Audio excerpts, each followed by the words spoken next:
الضف ولا حاجة؟ لا.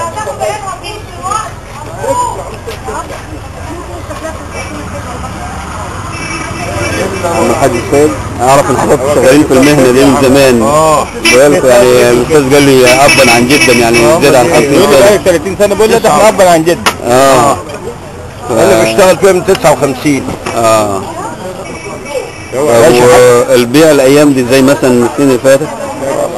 لا طبعا اختلف يعني شويه. قرضت. ايوه قرضت يوم ورا يوم. ربنا يتمم. يا رب. يديك الصحه.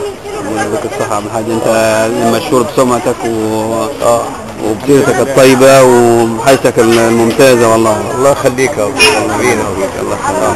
عليك بالسكت ربنا موجود. احنا متشكرين يا حاج على اللي انت سمحت لنا ان احنا نسجل معاك يا باشا. الله يبارك فيك. الله يخليك. امرك يا ابو. ربنا يوفقك. الناس المحترمين كلها. الله يخليك.